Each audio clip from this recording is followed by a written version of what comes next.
In other news worth your attention, day 2 of the IEC symposium on political funding is currently underway in Durban.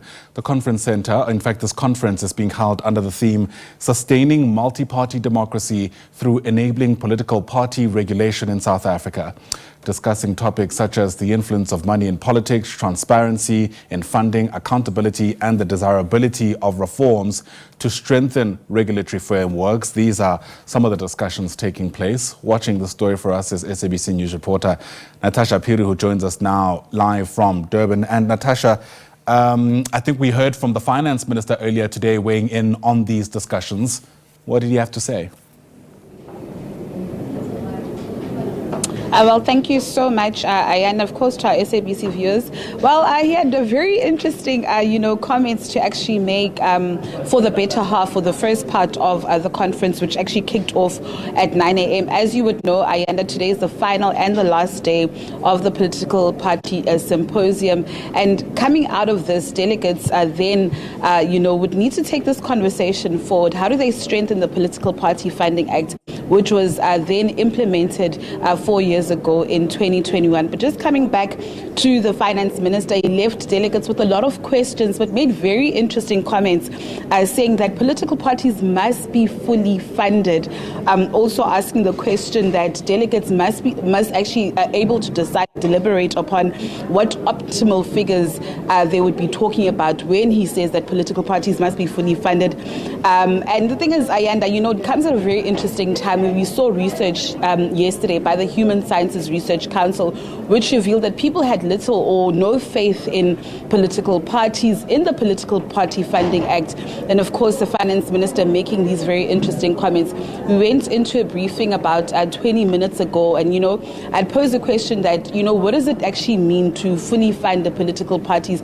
What are the modalities around this? And he had said that at this time, he doesn't have the answer. Of course, delegates will have to deliberate upon this very issue.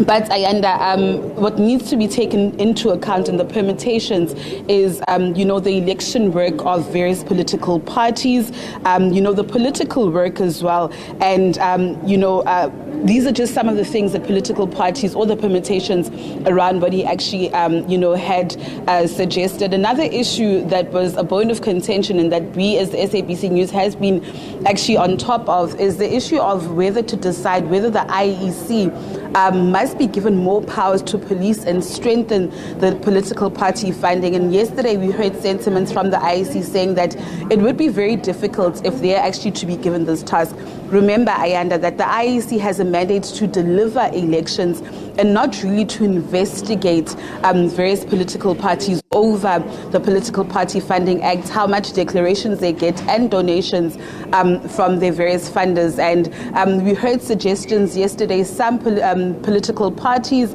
some members or delegates inside here saying that perhaps SARS could actually help in this regard. Perhaps the Auditor General may actually be able to help. But of course, the finance minister saying that it cannot be that the IEC and such institutions actually boards to actually investigate. Also saying that the IEC would actually find itself in a very complicated or compromised position.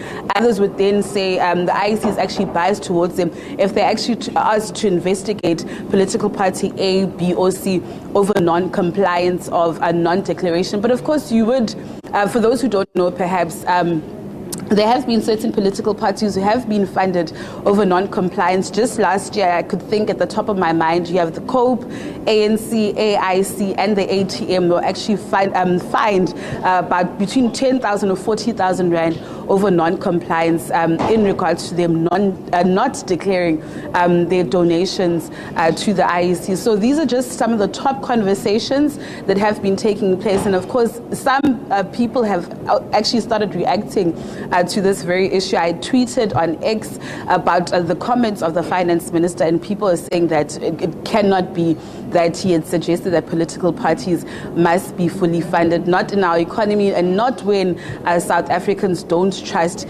political parties at this time. Fair enough. So much more still to be said. We'll be tracking that final day of this particular symposium with you. But for now, Natasha Phiri left us there from Durban. Thanks very much indeed.